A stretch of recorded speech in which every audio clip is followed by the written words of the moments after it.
Boys and girls, please help me welcome to the Midday Boost on UFM, Mrs Hope Pooe. Oh, there's so many people with me and they're not clapping. Congratulations on this incredible book. Thank you. I think it's a success. It is yet to even a bigger success. And I am just excited that you're here really today to educate us and guide us. And of course, share your real experiences as well within the mother-in-law and the daughter-in-law relationship. I'm going to jump right into it. Your relationship with your mother-in-law sounds quite rare, beautiful. What was the defining moment when you realized, this woman is not my rival? She's actually my partner in building this family that I'm in now. Okay, thank you for having me, guys. Thank you. Much appreciated. Really, it was never about rivalry, right? It was about building a mother-daughter relationship that will allow for both of us, and the entire family to enjoy the whole experience of marriage and being part of a new family. I didn't walk in with my guts up, hoping to get chopped up. Yeah. I walked in with the intention to build a thriving marriage. Wow. Yeah. That already sounds beautiful. Why was it important, though, for you the story through an African lens, modern makoti lens, and how did you balance tradition with still being your own independent self? Okay, it was quite easy actually, and I thought it would be difficult. Yeah. But I realized that it's important for us to change the narrative about the monster-in-law. There's actually a movie called Monster-in-Law. I know that movie. I've watched it. Why back? I don't know how many years ago. The whole concept about monster-in-law. Yeah. I don't want to still have to have this conversation about the difficulty of being a makoti with my grandchildren. Yeah, well, in the future. Yeah, you don't want that. Our last born child is only 17. Okay. But selfishly also, I knew that when time comes for our girls to be bomakoti, I would expect that things would have changed drastically. I have watched my mother go through it, my aunts, my grandmother, my great grandmother, and realize that it has got to change. If and when the time comes for me to be married, I would not want to be in a position that we're in. I don't even, like now, for the life of me, understand why, it was accepted by society that, a makoti has to be treated as a slave, her transitioning into the marriage, the new family, to be made so difficult. Yeah. So when it was my turn, I knew that I would consciously work at making sure I enjoy the experience, I love so that I have a thriving marriage. What was the hardest lesson, though, you had to learn about yourself while you were building this relationship? Because you speak openly about, choosing understanding over pride, and how when you entered, you came in there with that mentality of, I'm here to build. Yeah. And I mean, for me, the hardest experience, right, was really related to the extended family. Okay. Yeah.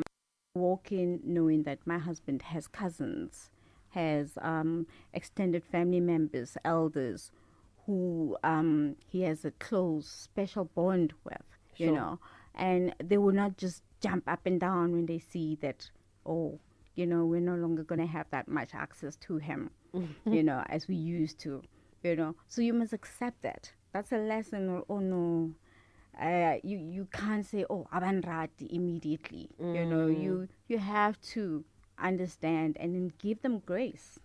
Give them a period to get to know you. Sure.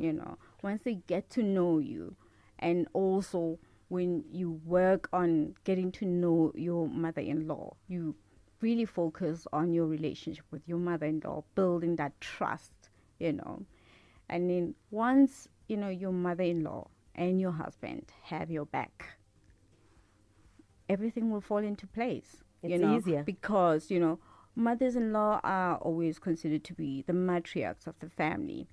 And everybody takes their cue from the mother-in-law.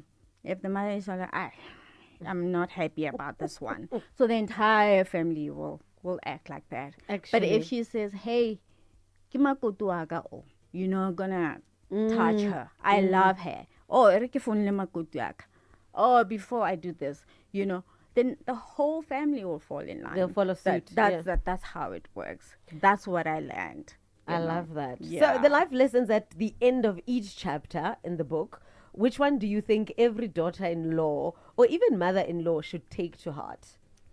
For daughters-in-law, it's basically mostly when you are still in the relationship, when you're still trying, you're not lobola yet and everything. My thing is always say, please don't do the makoti duties before you're married. You're still a girlfriend. Why, when there's an event at your soon-to-be or your boyfriend, you don't know if they're going to be your husband. And you're running to them with and kitties. Then you're already there. You're cleaning. You don't do it. Don't do that. Because then the boundaries will fall away. Okay. Because then they will say, we can walk all over here. Because you're already killing the boundaries. You're not coming in the right way. So don't do the makoti duties before you're even married. Before you are officially a makoti. Yeah. Okay. And the mother-in-laws?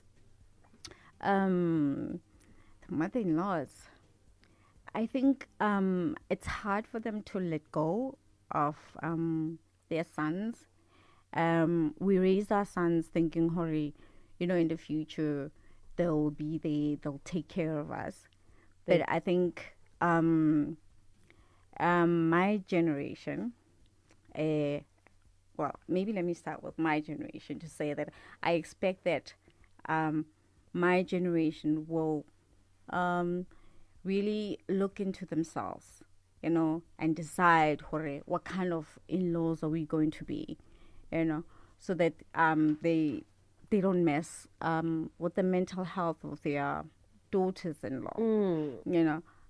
They really have to think about it. I want us to consciously decide how we are going to be better mother-in-laws, because you as a mother-in-law, you were also a makoti at some point. So you got treated badly. Yeah. So do better. Do better. That way, the next generation can do better. So now, as an incoming potential mother-in-law in a few years, I'm going to be a good mother-in-law. Yeah, You're not going to bring stress into the family. I'm not. So, and then I'm going to pass on the baton to you. And you're going to do the same. And so on. And so on and so on. And the generational curse will finally Can we end. stop complaining? How many coffees and outings are you going to have with your friends to complain about your mother-in-law when you really could be using that time to be working on the relationship with your mother-in-law? Sure. I think that's great advice that you're giving to makotis and also to the mother-in-laws. And, just the fact that it's difficult for them to let go of their son. And it almost immediately feels like it's a competition when you step in. No, it really isn't a competition. And I stepped in knowing that I'm not competing with my mother-in-law. I know that she loves her son. And the love that she has for her son is different To yours. to my one. So it's not a competition. If both of us can get it, my mother-in-law gets it. That Yes. I love my son. The wife loves the Yes. son. So we complement each other. So let's build this thing. It's the competition for the son that needs to be deleted. We're not competing. We're coming in with different types of love. Competing. Yeah. Okay, so I'd like to put you on the hot seat real quick, if that's okay with you. Okay. Finish this sentence for us. Family harmony starts with? Love and respect. Okay. First thing you'd say to a makoti who's about to meet her mother-in-law for the first time. Ooh. Be humble, Okay. but be authentic. Okay. Be yourself, because you have to be consistent. Remember, if you're not consistent, you'll be caught out, or you're not who you say you are. So you see, my mother-in-law supported my husband and I without interference ever. You know, she accepted me for who I am because I was consistent. You know, I never pretended to be anything other than who I am. Yeah. Beautiful. Before we wrap up, where can people buy tribute to my mother-in-law? Do you have any upcoming book launches, signings, events that we should look out for? Oh, we have a big event tomorrow. We're Okay. officially, finally launching the book. Wonderful. After a year. We're launching it tomorrow at the Stain City Hotel. And you can buy the book on our website, Tribute to My Mother-in-Law. And the links are on TikTok and Instagram. There are some fun pictures that you would see related to the book. What other pages on Instagram and TikTok? Is it tribute To my mother-in-law. Okay, Yeah. perfect. All right. That's So that. there we have it, Booster. You can go on Instagram. You can go on TikTok as well. The page is Tribute to My Mother-in-Law. There's links there as well where you can purchase the book. Go grab it. Wanako gae. Ube happy. Ube mugele. Building a beautiful, strong and loving relationship with your mother-in-law. Mrs. Hope Pooe, thank you for gifting us a book. I think that heals, that teaches, and that honors both tradition and modern womanhood, but most importantly, that breaks this generational horrible tendency. Thank you so much, and thank you for joining us today, of course, on the Midday Thank you Boost. for having me. We also definitely going to be getting copies. Thank you very much. Of course you are. Booster, back to the music with AKA.